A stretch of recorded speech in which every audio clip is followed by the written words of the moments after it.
প্রতি রাতে বাবা তার গাড়িতে 1 কাপ জল রেখে দিতেন। তিনি তার ছেলেকে বলতেন, যত দ্রুত পারিস পাহাড়ের চড়াই উঠবি, কিন্তু 1 ফোঁটা জলও যেন না পড়ে। ছেলেটি জানতই না যে এটি ছিল তাকে প্রশিক্ষণ দেওয়ার জন্য তার বাবার গোপন পদ্ধতি। একদিন একজন পেশাদার রেস কার ড্রাইভার পেট্রোল পাম্পে এলো।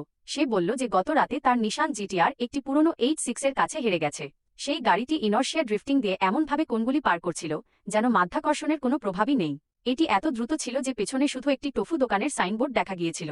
জিটিআর ড্রাইভার তার হার মানতে পারছিল না এবং সে সেই রহস্যময় AE86 ড্রাইভারকে আবার রেসের জন্য চ্যালেঞ্জ জানালো। কিন্তু সেখানে কাজ করা যুবকটি মাথাও তুলল না। তার কারো সাথে রেস করার কোনো শখ ছিল না। তার একটাই উদ্দেশ্য ছিল টোফুর ডেলিভারি দ্রুত এবং সঠিক সময়ে করা। প্রতিদিন সকালে অসংখ্য ডেলিভারির মাধ্যমে সে ধীরে ধীরে চমৎকার ড্রাইভিং দক্ষতা তৈরি করে ফেলেছিল। প্রথমে সে ভোর 4টায় বেরোত এবং 5টায় ফিরত। 2 বছর পর সে 4টার মধ্যেই ফিরে আসত। এখন সে পাহাড়ের পুরো চড়াই মাত্র 4.5 মিনিটে অতিক্রম করত। সে এক হাত দিয়েও দ্রুততম মোড়গুলো কোনো ভুল না করে পার করে নিত। কিন্তু একদিন তাড়াহুড়োয় সে টোফুর ক্ষতি করে ফেলল। বাবা খুব রেগে গেলেন। সেই রাতেই তিনি আবার গাড়িতে জলের কাপ রাখলেন। এইবার 1 ফোঁটাও পড়া চলবে না। সেই দিনের পর থেকে ছেলেটির ড্রাইভিং আরও মসৃণ এবং নিখুঁত হয়ে গেল। সে এতটাই ভয় পেয়েছিল যে পাছে বাবা জানতে পারেন যে সে রেস করে। তাই সে কখনোই স্বীকার করেনি যে সে AE86-এর ড্রাইভার। কিন্তু তার বাবা সব বুঝে গিয়েছিলেন। তিনি তাকে বকাঝকা করলেন না বা থামালেন না, বরং গাড়ির চাবি তার হাতে দিয়ে বললেন, এইবার রেসটা কিছু কৌশল খাটিয়ে জিতে দেখা। সেই রাতে পাহাড়ের রাস্তা পুরোপুরি ব্লক করে দেওয়া হয়েছিল। সবাই সেই কিংবদন্তি AE86-এর জন্য অপেক্ষা করছিল। যখন গাড়ির জানালা নামল, ভিড় হতবাক হয়ে গেল।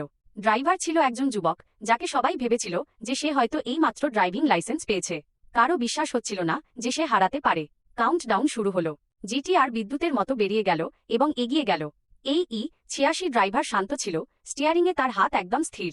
সোজা রাস্তায় জিটিআর এগিয়েছিল, কিন্তু প্রতিটি মোড়ে AE86 একটু একটু করে কাছে আসছিল। জিটিআর ড্রাইভার প্রতিটি বাঁকে নিখুঁত নিয়ন্ত্রণ রাখছিল। তবুও AE86 তার চেয়ে দ্রুত কর্নার নিচ্ছিল, প্রতিবারই তার পিছনে দেখা যাচ্ছিল।